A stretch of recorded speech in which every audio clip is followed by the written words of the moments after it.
In this video, we are going to take a look at a reading comprehension passage. This passage was asked in one of the entrance examinations for law.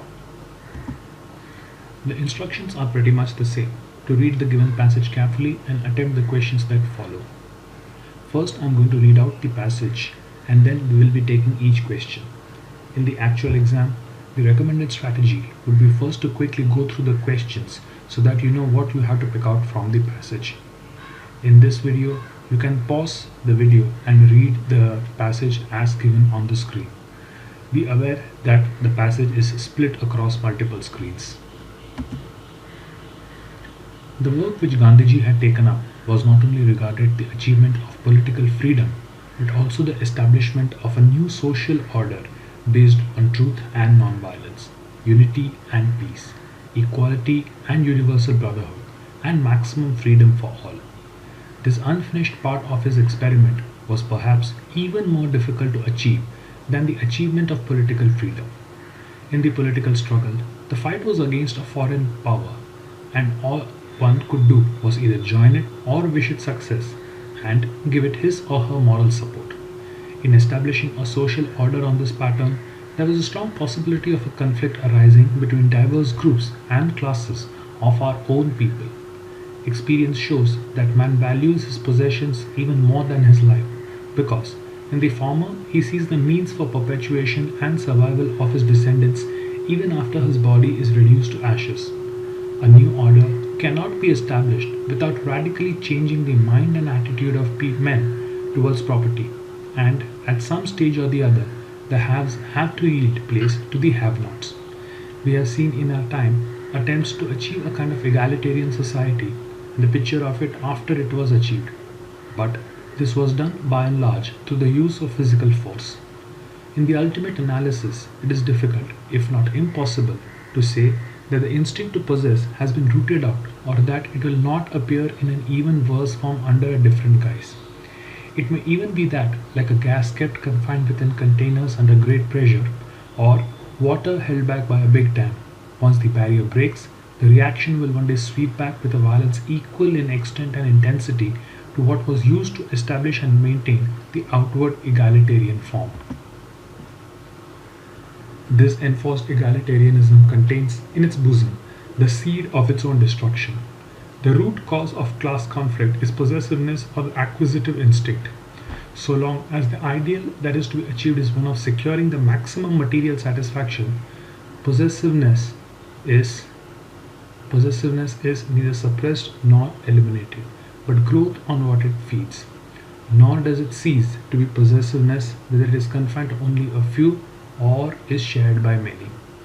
If egalitarianism is to endure, it has to be based not only on the possession of maximum material goods by a few or by all, but on voluntary enlightened renunciation of those goods which cannot be shared by others or can be enjoyed only at the expense of others.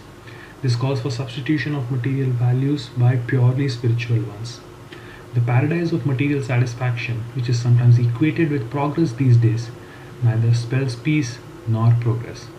Mahatma Gandhi has shown us how the acquisitive instinct inherent in man can be transmuted by the adoption of the ideal of trusteeship by those who have, for the benefit of all those who have not, so that instead of leading to exploitation and conflict, it would become a means and incentive for the amelioration and progress of society respectively. The first question says, according to the passage, egalitarianism will not survive if what? Okay. The entire passage first talks about how it is difficult to enforce something which is in our own society. It initially starts with how it is easy to fight against the outsiders but difficult to manage things which are rooted in our own culture. So, going through the options, if it is based on voluntary renunciation, then definitely this is what is being recommended. If you recall the last parts of the passage, it does talk about voluntary renunciation. So A cannot be my answer. Egalitarianism will not survive if it is achieved by resorting to physical force. In some way, yes, this may be the answer, but let's take a look at the other options. underprivileged people are not involved in its establishment. We don't talk about the underprivileged. In fact, it says the last passage talks about how it is the haves who have to do it for the have-nots. So C is eliminated. People's outlook toward it is not radically changed. So egalitarianism will not survive if people's outlook towards it is not radically changed. Seems to be the best possible option. Read the last parts of the passage to get this as the most possible answer.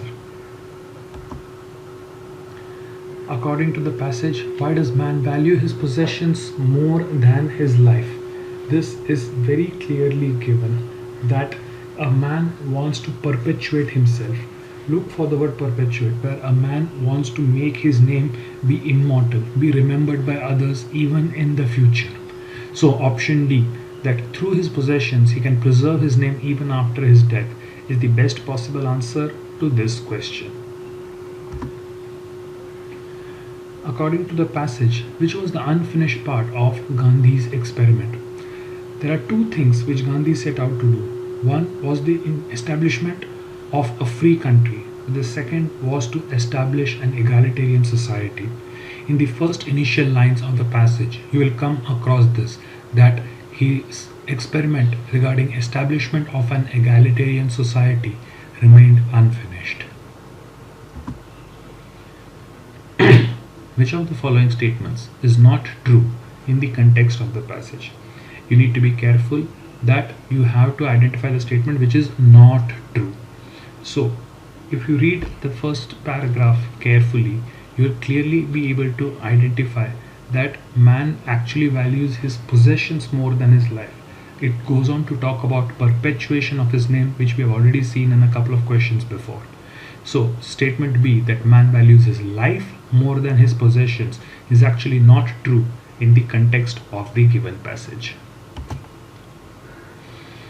According to the passage, true egalitarianism will last only if, look at the second slide and near the end, it talks about how egalitarianism can be achieved and how it can last.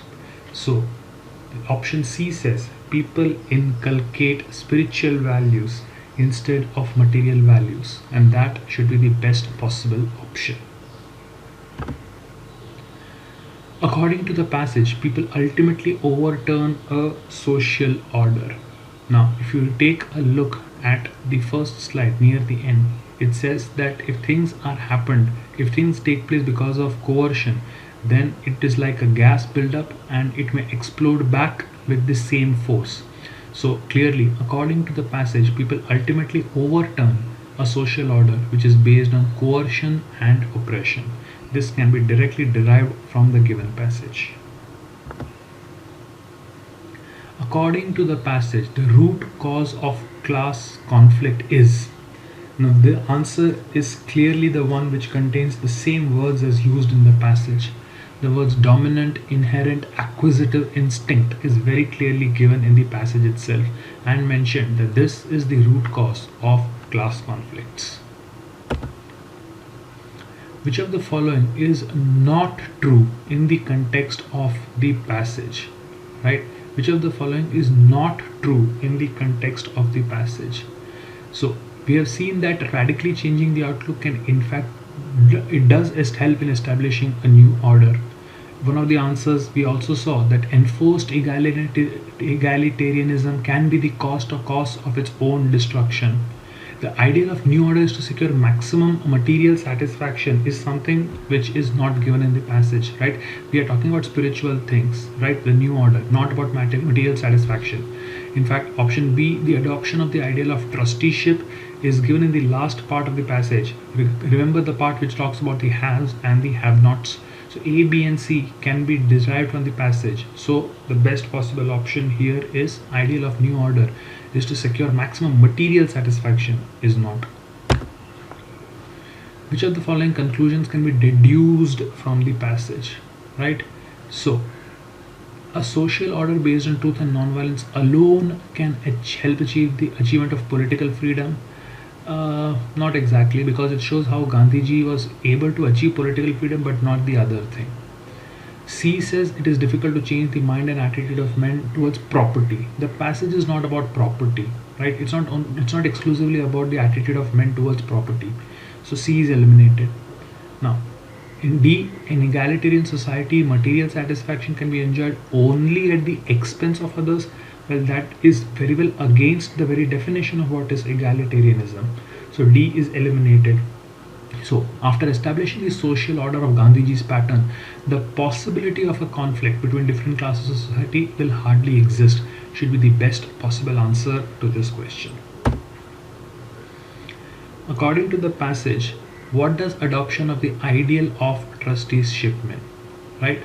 So, from as we have seen this twice before in the previous questions, the last part of the passage, adoption of the ideal of the haves for the benefit of the have-nots. So option B, adoption of the ideal of the haves for the have-nots, is what the adoption of the ideal of trusteeship means.